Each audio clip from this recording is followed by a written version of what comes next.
Al-Iman TV, sarana penyubur keimanan. Bismillahirrahmanirrahim. Alhamdulillahirabbil alamin wa bihi nasta'inu ala umurid dunya waddin. Wassalatu wassalamu ala asyrafil anbiya'i wal mursalin nabiyyina Muhammadin wa ala alihi wa sahbihi wat tabi'in wa atba'it tabi'in wa man tabi'ahum bi ihsanin ila yaumiddin, amma ba'd.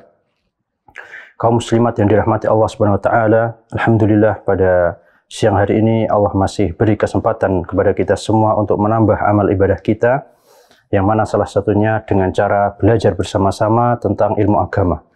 Kaum muslimat yang dirahmati Allah Subhanahu wa taala, insyaallah kita akan meneruskan pembahasan kita kali ini dalam pembahasan fikih wanita yang kita sadur dari kitab Fiqh Sunnah lin Nisa. Dan insyaallah pada siang hari ini kita akan mulai pembahasan di antara adab buang hajat, ya. Sebagaimana dahulu di awal kita pernah sampaikan bahwasanya kitab ini bukan hanya membahas hal-hal yang khusus untuk wanita saja, ya, tanpa laki-laki. Namun selain membahas hal-hal yang khusus untuk wanita pun juga dalam kitab ini kita akan membahas hal-hal yang di dalamnya wanita itu juga disyariatkan beberapa hal-hal sebagaimana laki-laki. Jadi hal-hal yang memang di situ disyariatkan bagi laki-laki dan wanita, plus ditambah hal-hal yang memang khusus untuk wanita. Kaum muslimat yang dirahmati Allah SWT,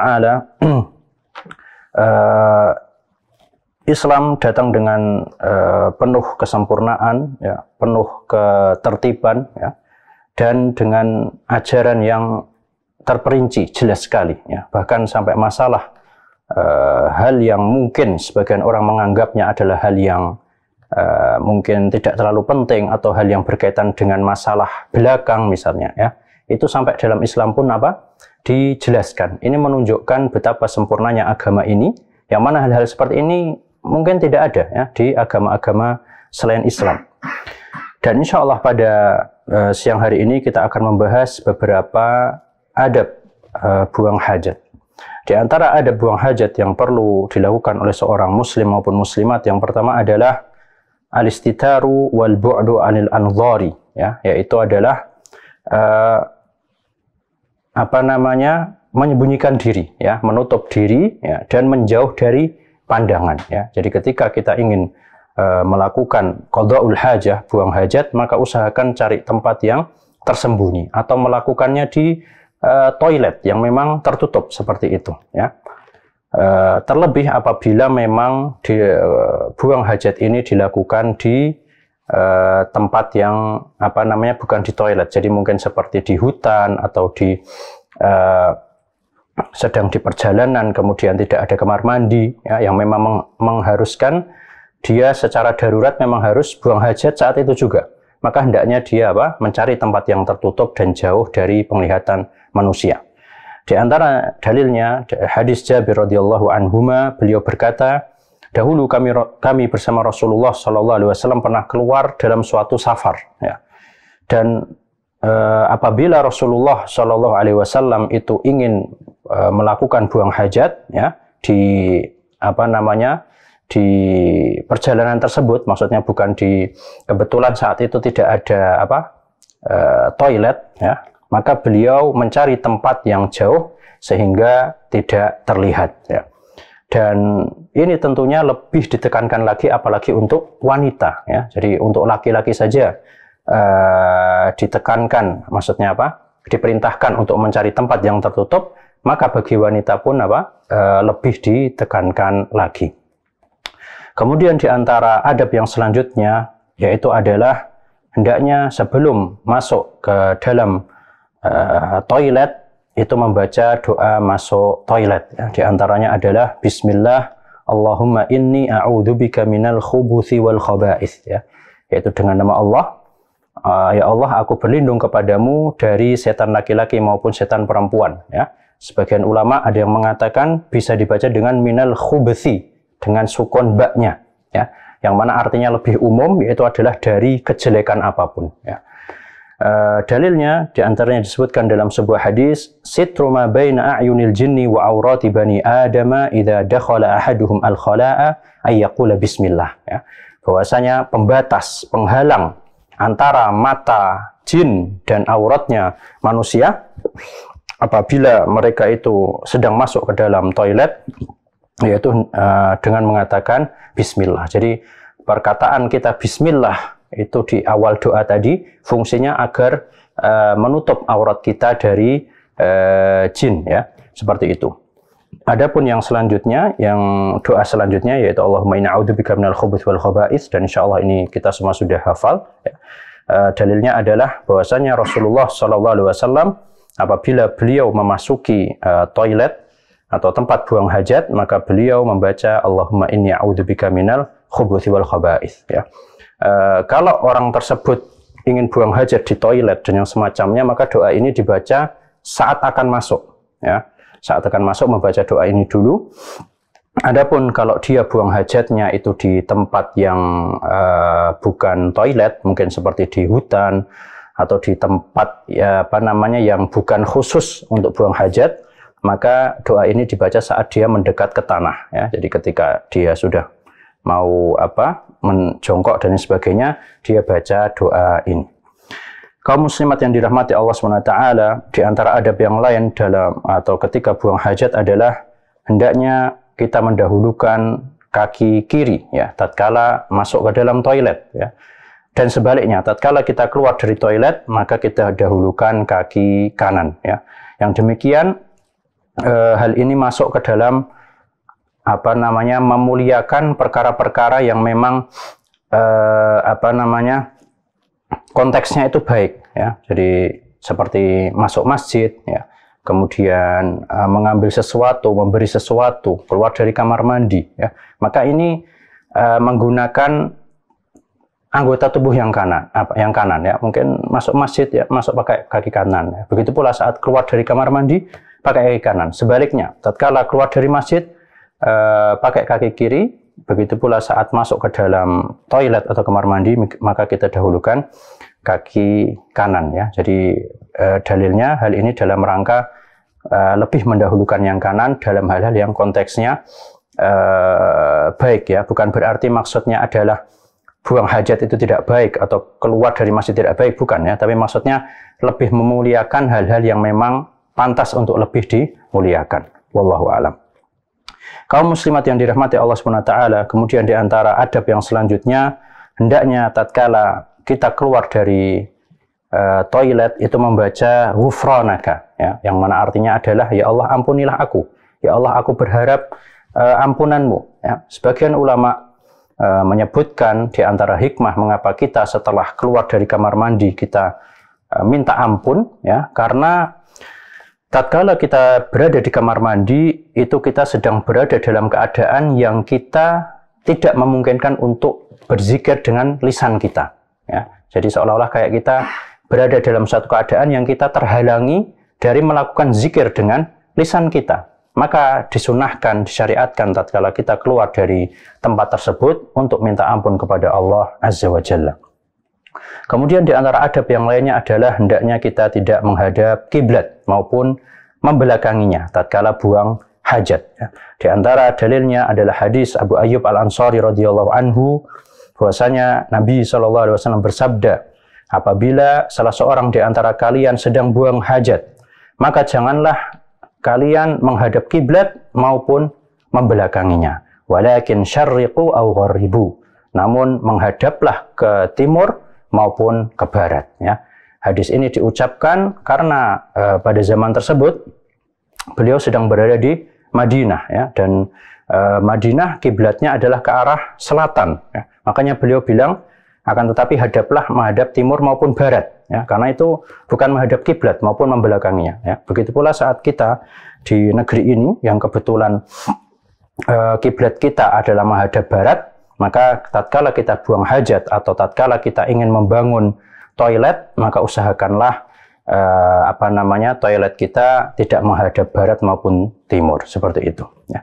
Meskipun dalam masalah ini itu ada perbedaan pendapat di kalangan ulama, apakah hukum ini mencakup tatkala kita buang hajat secara mutlak, ya, atau ini khusus tatkala tidak dalam bangunan, ya.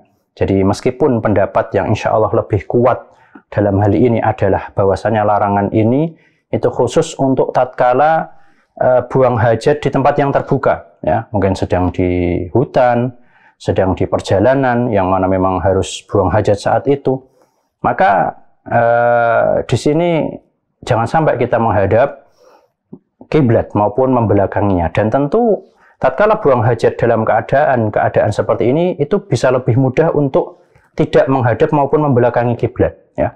Berbeda dengan tatkala terpaksa sedang berada di toilet yang sudah terlanjur dibangun menghadap maupun membelakangi kiblat, ya.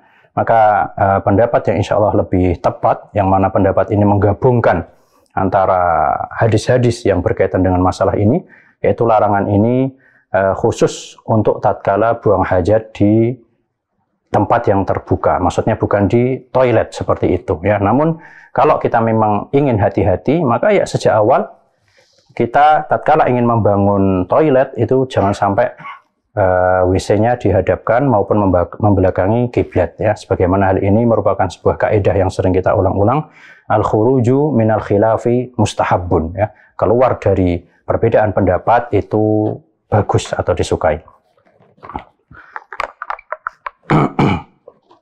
Kaum muslimat yang dirahmati Allah Subhanahu wa taala, di antara adab yang lain dari adab-adab buang hajat yaitu adalah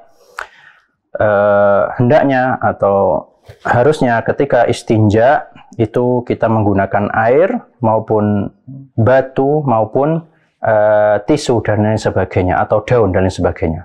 Tapi kalau disuruh milih, misalnya ada 3 hal ini, ya, ada air, kemudian ada tisu, kemudian daun, maka yang afdol yaitu dengan air, ya. Karena dahulu pernah kita sampaikan, air ini merupakan alat utama untuk bersuci, ya. Jadi air merupakan alat utama untuk bersuci. Meskipun pendapat yang insya Allah lebih tepat, najis itu bisa dihilangkan dengan selain air, ya. Namun apabila ada pilihan, ada opsi, ya, dan di situ ada air, yaitu air mutlak, maka yang lebih utama adalah menggunakan air, ya. Meskipun kalau ingin menggunakan yang lainnya seperti tisu dan sebagainya, maka tidak apa-apa, ya, selama itu membersihkan, ya. Namun disyaratkan untuk tatkala kita beristinja atau cebok dengan selain air itu minimal dengan 3, ya. Misalnya pakai tisu ya minimal 3, ya, dan disunahkan ganjil, ya, 3, 5, 7 dan sebagainya. Begitu pula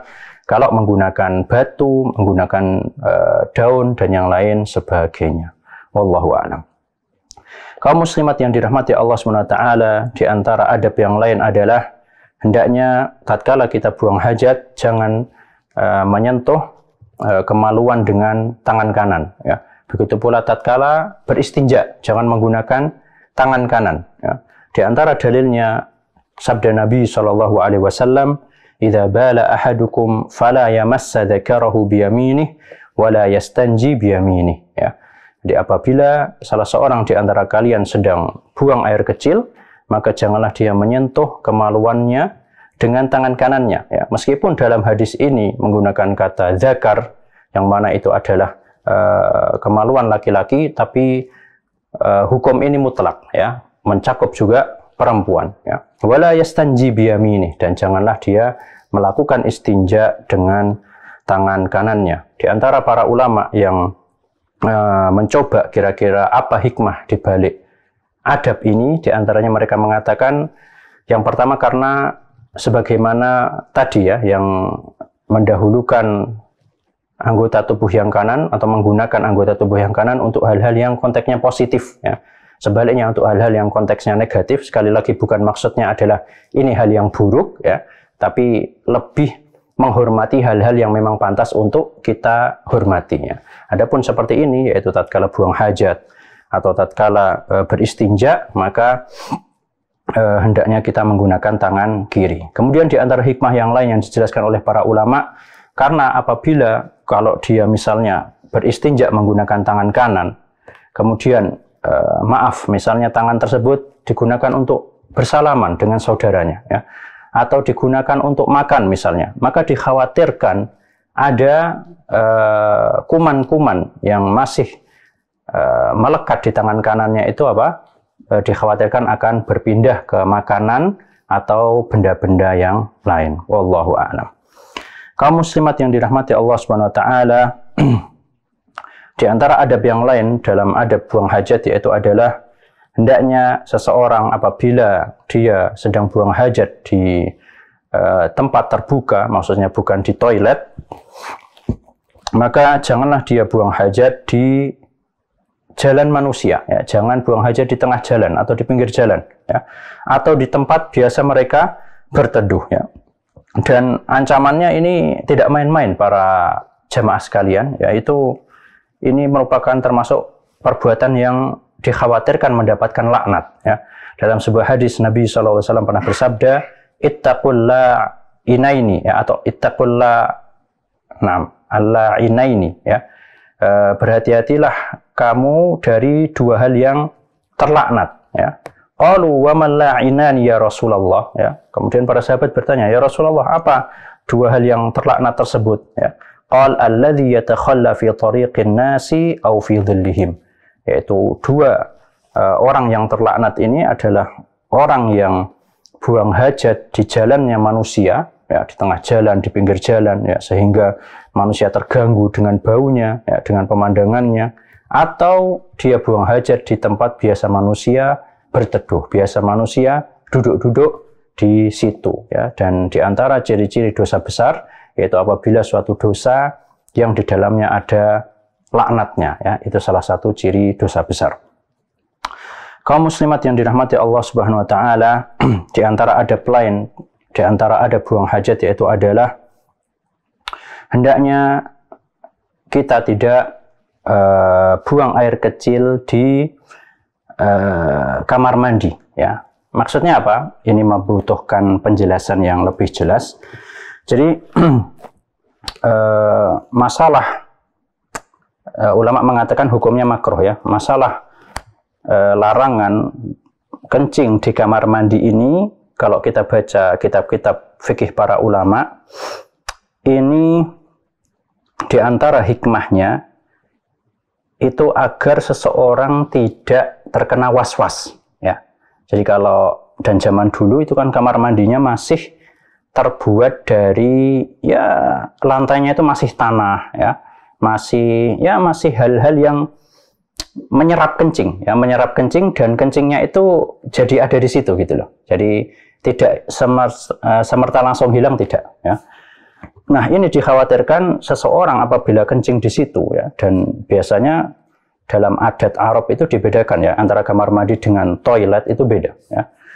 Jadi untuk buang hajat ada tempatnya sendiri, untuk mandi ada tempatnya sendiri. Nah, tatkala seseorang misalnya buang air kecil di kamar mandi yang terbuat lantainya itu masih tanah atau pasir dan lain sebagainya, yang mana kencing itu akan menyerap dan, ya, akan beberapa saat berada di tanah tersebut, maka dikhawatirkan tatkala dia mungkin setelah itu mandi atau berwudu, itu akan ada was-was seolah-olah, wah, aku ini kena bekas kencingku atau tidak. Nah, jadi ini salah satu hikmah yang disebutkan ulama tentang larangan kenapa kita tidak boleh kencing di kamar mandi, supaya tidak ada jalan bagi syaitan untuk memberikan was-was kepada kita, ya. Karena seperti itu, khawatirnya, waduh, ini tadi aku mandi, kakiku kecipratan kencing nggak ya?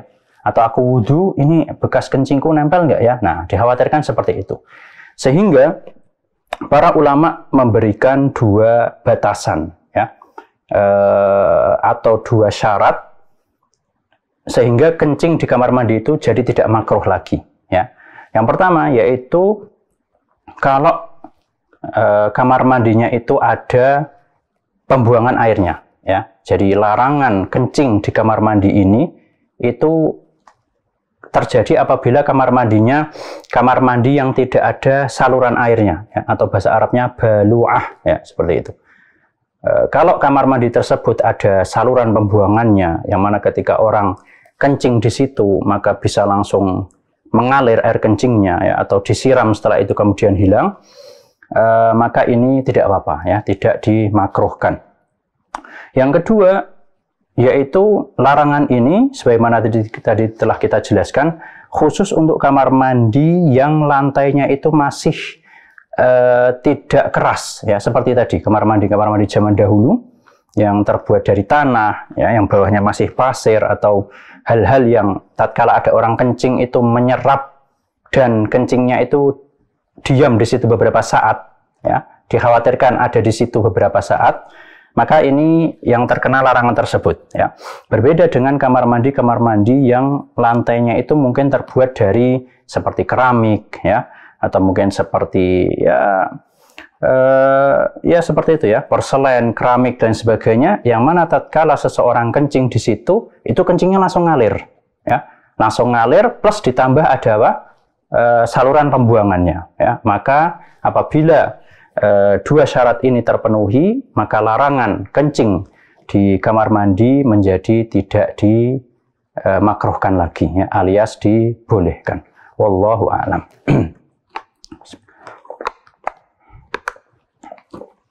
Kaum muslimat yang dirahmati Allah Subhanahu wa taala, di antara hal lain dari adab-adab buang hajat yang perlu kita perhatikan adalah janganlah kita buang air kecil di air yang tergenang, ya. Jadi dalam sebuah hadis Nabi SAW bersabda, atau Nabi SAW melarang seseorang kencing di air yang tergenang, ya.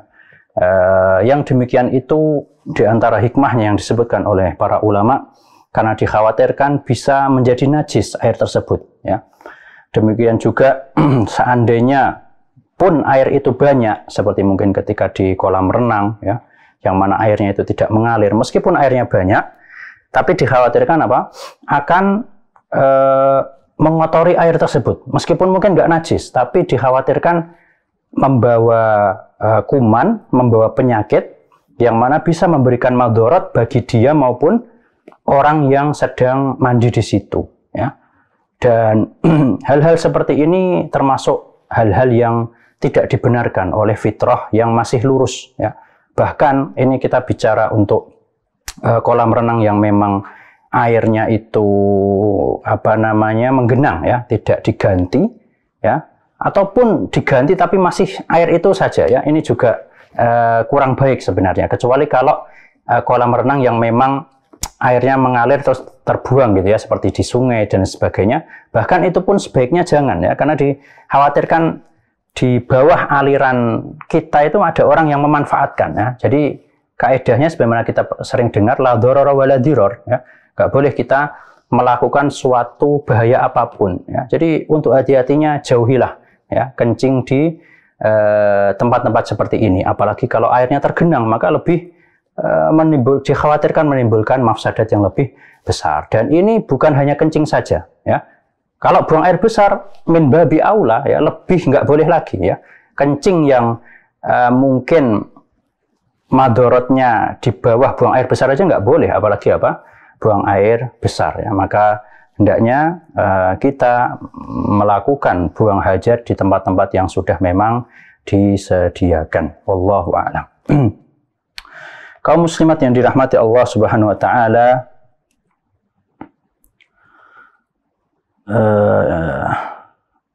itulah mungkin di antara hal-hal atau di antara adab-adab yang bisa kita sampaikan yang berkaitan dengan masalah qada'ul hajah atau buang hajat, ya, bagi laki-laki maupun perempuan. Kaum muslimat yang dirahmati Allah Subhanahu wa taala, kemudian selanjutnya kita akan memasuki atau membahas sekilas tentang wudu, ya. Yang mana wudu ini merupakan suatu ritual yang sangat kita muliakan, ya, yang tidak lepas dari kehidupan kita sehari-hari. Maka selayaknya kita mengetahui bagaimana tata cara wudu yang baik dan benar, ya. Dalil tentang wudu ini diantaranya adalah hadis Nabi SAW, la yaqbalullahu salata ahadikum idza ahdatha hatta yatawadda'a, ya. Sesungguhnya Allah tidak akan menerima salat salah seorang di antara kalian apabila dia sudah batal, ya, sudah melakukan hadas, ya, maksudnya sampai dia melakukan wudu terlebih dahulu, ya. Dan juga Allah SWT berfirman dalam surat Al-Maidah, sekaligus di sini menceritakan bagaimana urutan tata cara wudu, ya. Allah berfirman, ya ayyuhalladzina amanu idza qumtum ilas salati faghsilu wujuhakum, ya. Wahai orang-orang yang beriman, apabila kalian ingin mendirikan salat, maka basuhlah wajah kalian. Ya. Ini menunjukkan wajah adalah anggota tubuh pertama yang wajib, ya. Sekali lagi yang wajib dibasuh. Wa aydiyakum, selanjutnya setelah wajah adalah tangan, ya. Wa aydiyakum ilal marafiq, ya. Yaitu mencuci tangan sampai siku, ya. Maksudnya sikunya juga masuk, bukan sampai siku, batasnya siku, tapi siku juga harus dibasuh, ya. Wamsahu biru'usikum, ya.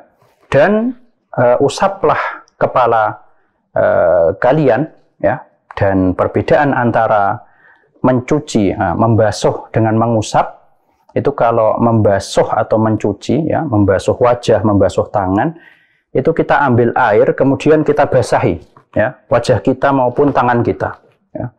Adapun mengusap, ya, seperti mengusap rambut, mengusap khuf, ya, mengusap kaos kaki misalnya, mengusap imamah atau khimar bagi wanita misalnya, maka dengan cara mengambil air kemudian ditumpahkan, ya, atau hanya membasahi tangan kita, ya, kemudian kita usap sekali saja, ya. Jadi namanya mengusap itu sekali, ya. Ini bedanya. Jadi di antara bedanya membasuh dengan mengusap, kalau membasuh itu airnya memang benar-benar kita ambil, airnya kita bawa terus kita basahin anggota tubuh kita, ya. Dan harus kena semua, itu membasuh, ya. Kalau mengusap dan membasuh itu yang wajib sekali, yang dua dan ketiga sunnah. Kalau mengusap itu cuma satu kali, ya. Makanya mengusap sepatu, mengusap khuf, mengusap kaos kaki, mengusap rambut itu cukup sekali saja, ya. Dan tata caranya adalah dengan cukup membasahi tangan kita, lalu kita kita jalankan gitu, ya. Kita jalankan di rambut kita, ya, seperti itu. Bukan harus basah semua, misalnya ngambil air sampai rambutnya basah, tidak, ya. Ini perbedaannya mengusap dengan membasuh. Kemudian yang terakhir, wa arjulakum ilal ka'bain, ya. Dan basuhlah, ya, kaki harus dibasuh, ya. Dan basuhlah kaki kalian sampai mata kaki. Di antara dalil yang lain, ini termasuk dalil yang paling jelas yang menunjukkan tata cara wudhu Nabi SAW, yaitu hadis yang diriwayatkan oleh Utsman bin Affan radhiyallahu anhu, bahwasanya Utsman bin Affan pernah minta diambilkan wudhu, ya, yaitu air wudhu. Fatawaddu'a, kemudian beliau berwudhu. Bagaimana cara wudhunya? Faghasala kaffaihi thalatha marrat. Beliau membasuh kedua telapak tangannya 3 kali, ya. Tsumma matmadha wastanthara. Kemudian beliau melakukan matmadhah, kumur-kumur, dan istinthar, yaitu memasukkan air ke dalam hidung. Kemudian dikeluarkan lagi maksudnya, ya. Tsumma ghassala wajhahu thalatha marratin. Kemudian beliau membasuh wajahnya 3 kali. Tsumma ghassala yadahu al-yumna ila al-mirfaq. Kemudian beliau membasuh tangan kanannya sampai siku 3 kali, ya. Tsumma ghassala yadahu al-yusra mithla dzalik, begitu pula tangan kirinya. Tsumma masaha ra'sahu, kemudian beliau membasuh rambutnya. Tsumma ghassala rijlahu al-yumna ila al-ka'baini thalatha marratin, tsumma ghassala al-yusra mithla dzalik. Kemudian beliau membasuh kaki kanannya 3 kali sampai mata kaki, dan kemudian kaki kirinya, ya. Tsumma qala, kemudian setelah berwudu beliau berkata, Ra'aitu Rasulullah sallallahu alaihi wasallam tawaddu'a nahwa wudu'i hadha. Aku melihat Rasulullah sallallahu alaihi wasallam wudu seperti wuduku ini, ya.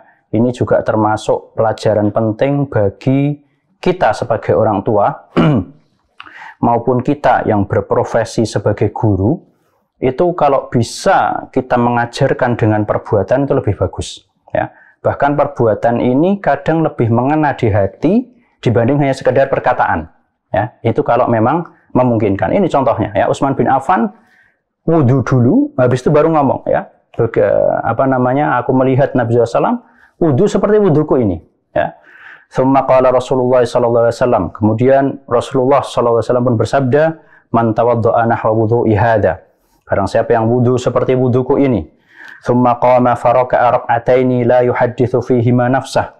Kemudian dia melakukan sholat 2 rakaat dengan berusaha untuk khusyuk, ghufira lahu ma taqaddama min dzambih, maka dosa-dosanya akan diampuni, ya, dosa-dosa yang telah lalu akan diampuni, ya. Dan para ulama berkata, wudhu ini yang dicontohkan Utsman tadi, ya, mencuci tangan, kemudian istinsyak, kemudian berkumur-kumur, terus dilakukan 3 kali, mendahulukan kanan, kemudian baru kiri. Kata para ulama, ini adalah wudhu yang paling sempurna yang dilakukan seorang untuk melakukan sholat, ya.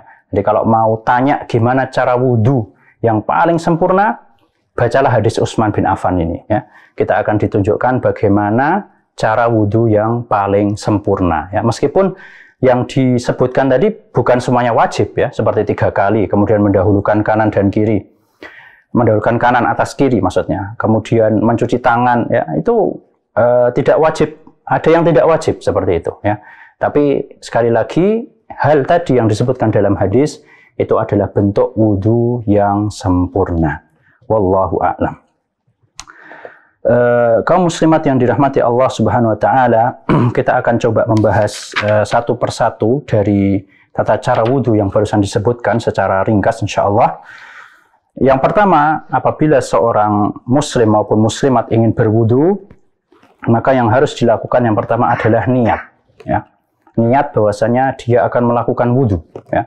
Dan niat ini kan artinya apa? Al-azm al-qawi, ya. Jadi cukup mau, ya, kita mau wudhu itu udah niat, ya.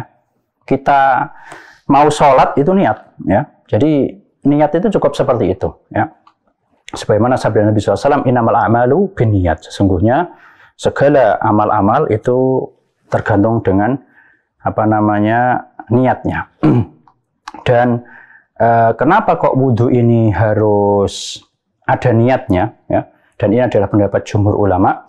Karena wudhu ini kalau kita perhatikan termasuk ibadah yang ghairu ma'qulatil makna, ya. Jadi tidak bisa dipahami, tidak bisa dinalar, ya. Contoh mudahnya seperti ini. Ketika kita buang hajat misalnya, buang air kecil, buang air besar, atau mungkin buang angin, ya. Itu kita sudah buang hajat, ya. Sudah melakukan hadas, maksudnya sudah berhadas, ya. Tapi yang disuruh basuh apa?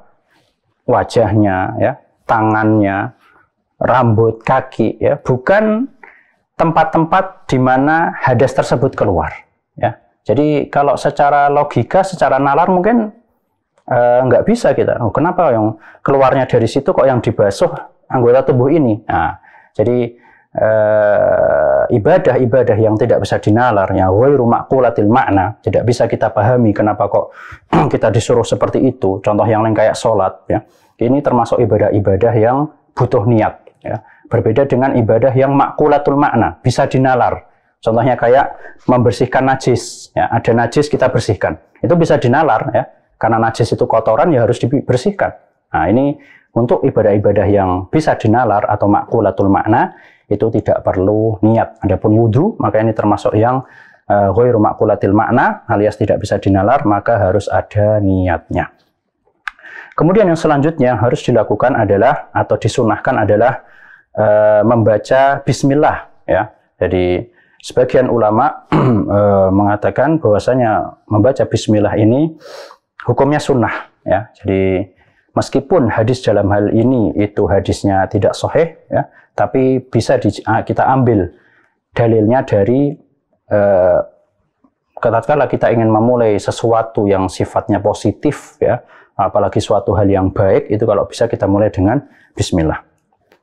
Kemudian yang selanjutnya yang harus dia lakukan adalah mencuci tangannya, ya. Dan mencuci tangan ini jumhur ulama, kebanyakan ulama berpendapat bahwasanya hukumnya sunnah, ya. Karena tidak disebutkan dalam ayat, ya. Ayatnya bunyinya langsung faghsilu wujuhakum, ya, cucilah wajah kalian. Di situ tidak disebutkan suruh cuci tangan. Ini menunjukkan kalau mencuci tangan itu hukumnya sunnah, ya, tatkala mau wudhu, ya. Tapi sangat ditekankan lagi apabila mencuci tangan tersebut itu dilakukan setelah bangun tidur, ya. Terlebih bangun tidur malam, ya. Karena dalam sebuah hadis Nabi SAW pernah bersabda, idza staiqadha ahadukum min naumihi fala yaghmis yadahu fil ina'i hatta yaghsilahu thalathan, ya, atau kama qala sallallahu. Apabila salah seorang di antara kalian bangun dari tidurnya, maka janganlah dia mencelupkan tangannya ke dalam bejana, ke dalam gayung dan sebagainya sebelum dia mencucinya 3 kali. Ya. Apa alasannya? Fa inna ahadakum la yadri aina batat yaduhu. Karena seorang di antara kalian itu nggak tahu tadi malam tangannya ini nginep di mana. Ya. Karena dikhawatirkan tatkala seorang tidur tangannya menyentuh hal-hal yang najis. Ya. Yang dikhawatirkan tatkala dia langsung mencelupkan tangannya ke dalam bejana yang berisi air wudhu sebelum dicuci, maka dikhawatirkan dapat mengotori atau membuat najis air yang akan digunakan untuk wudhu tersebut. Ya. Jadi usahakan untuk mencuci tangan sebelum berwudhu. Kemudian yang selanjutnya adalah membasuh muka. Ya. Dan dalam hal ini termasuk adalah madmadhah wal istinsyak. Ya. Berkumur-kumur dan memasukkan air ke dalam hidung dan mengeluarkannya kembali. Ya. Apa dalilnya? Karena ini termasuk muka, ya, termasuk wajah. Ya. Faghsilu wujuhakum.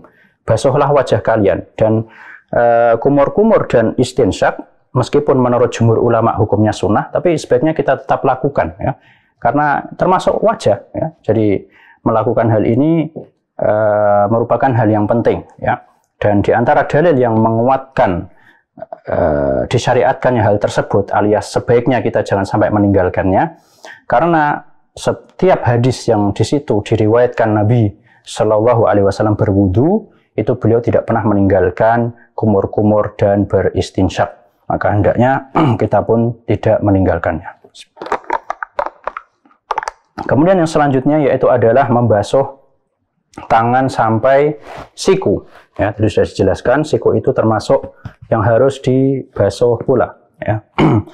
Kemudian yang selanjutnya adalah mengusap kepala seluruhnya. Ya. Jadi usahakan kita mengusap rambut kita. Ya. Dan tentang tata cara mengusap rambut itu memang ada beberapa cara, ya, karena tidak ada hadis yang jelas yang menceritakan gimana caranya. Ya. Sehingga para ulama beristinbat cara yang terbaik menurut mereka masing-masing. Ya. Di antaranya, sebagian mereka ada yang mencontohkan yaitu dari depan ke belakang, kemudian dari belakang ke depan lagi, kemudian mengusap telinga. Sebagian dari mereka sebaliknya, dari belakang ke depan, ya, kemudian ke belakang lagi, kemudian mengusap telinga. Ya. Bahkan sebagian ulama, di antaranya Imam Ahmad pernah meriwayatkan dari tengah ke depan, kemudian dari tengah ke belakang. Ya. Jadi dalam masalah ini, insya Allah permasalahannya itu luas dan mudah insya Allah. Yang penting kita usahakan kalau bisa seluruh area kepala kita itu terkena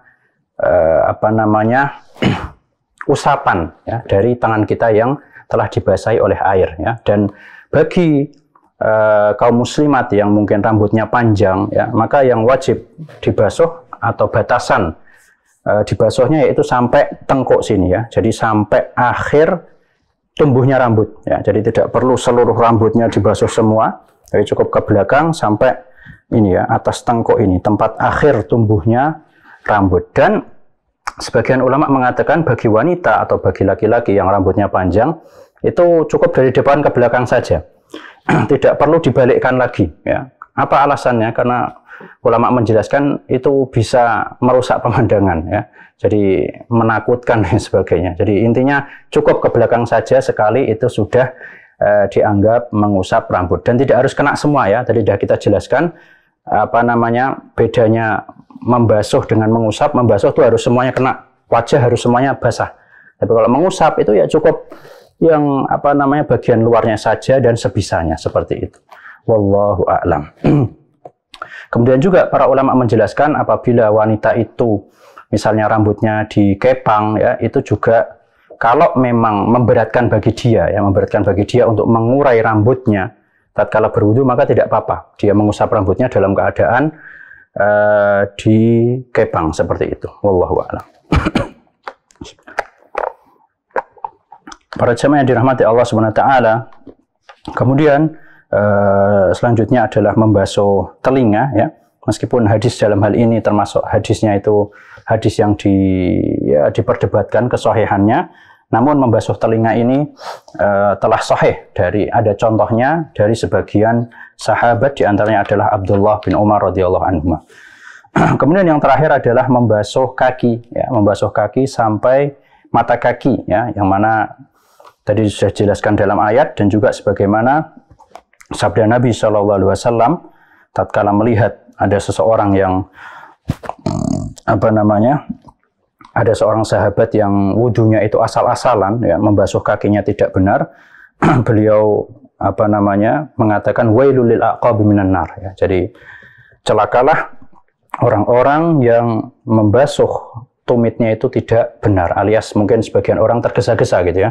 Jadi tidak sampai kena semuanya kakinya dari basuhan air wudhu tersebut, ya. Jadi beliau memperingatkan agar jangan sampai sahabat melakukan hal ini. Kemudian yang selanjutnya hendaknya wudhu ini dilakukan secara tertib, ya. Jadi wajah dulu, kemudian tangan, kemudian mengusap rambut, yang terakhir kaki, ya. Jangan sampai dibolak-balik semau dia. Misalnya wajah, kemudian kaki, kemudian tangan, tidak boleh seperti itu. Kemudian yang selanjutnya adalah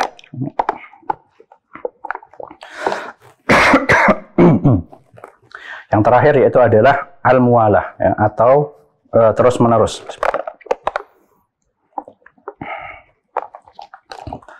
Jadi seorang yang sedang berwudu itu hendaknya tidak memutus wudunya dengan hal-hal yang di luar wudu. Misalnya dia sedang berwudu, membasuh mukanya, habis itu ngobrol, ya, ngobrol 5 menit, habis itu lanjut basuh tangan. Jangan seperti ini. Atau wudu, membasuh muka, membasuh tangan, habis itu makan dulu, ya, makan, habis itu datang lagi langsung basuh, langsung mengusap rambut. Jangan seperti ini, ya. Dan patokan mualah, ya, patokan perintah untuk wudu itu dilakukan terus-menerus, membasuh anggota tubuhnya, itu patokannya adalah selama anggota tubuh terakhir yang kita basuh itu belum kering, ya. Jadi misalnya kita basuh wajah, kemudian basuh tangan sampai siku. Selama air yang ada di bekas basuhan tangan kita itu belum kering, berarti mualah kita masih sah, ya.